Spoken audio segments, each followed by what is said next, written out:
We're going to have to watch out for dense fog patches across England and Wales. Into tomorrow, well, it should be a fairly bright, dry day, but a lot of fog to contend with. That's it from me for now. Bye-bye.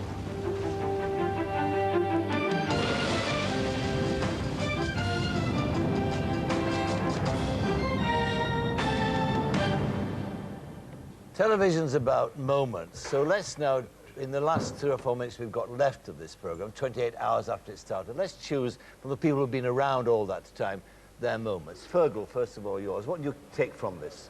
I think 2 particular moments. One was Nelson Mandela in that prison cell on Robben Island. Particularly for me, it was poignant because I went into the cell shortly after he was released. And the size of that thing, and to believe someone could spend 18 years of their life and come out smiling and full of the kind of kindness you saw on his face tonight.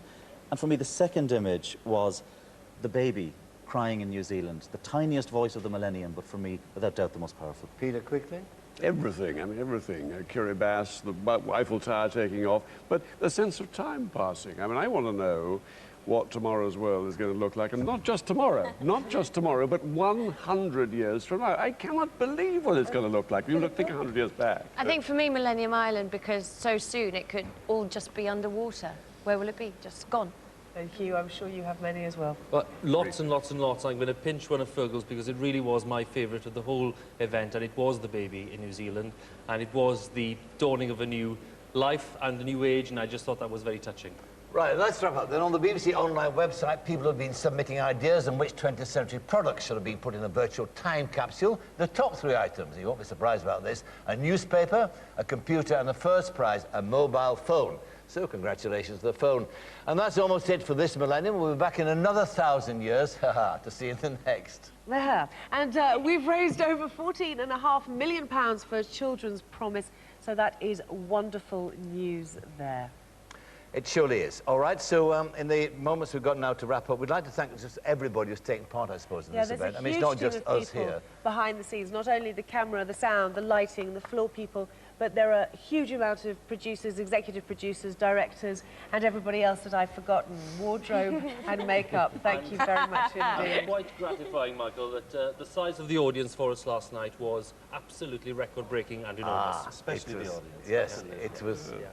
It was 63% at midnight, which makes it the biggest TV audience for New Year's Eve in recent years. 63% share of the audience, 12.5 million people watching. Thank you very much indeed. Yeah, and I just quickly can say that the Children's Promise free phone number is 0800 10 60 10.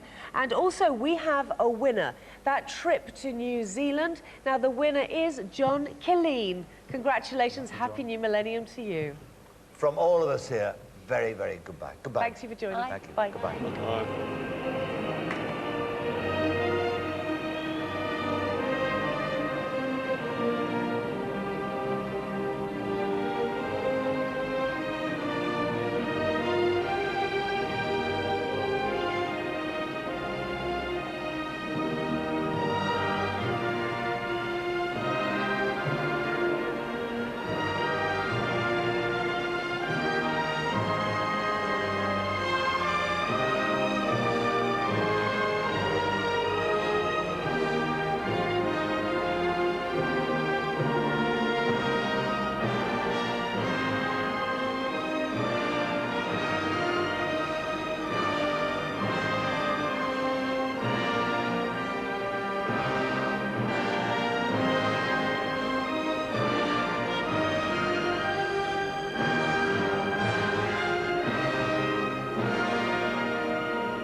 1. We have ignition. We have liftoff. David Attenborough presents An Extraordinary Journey, celebrating some of the most spectacular wildlife sights the natural world has to offer. The greatest wildlife show on Earth, this afternoon on BBC One.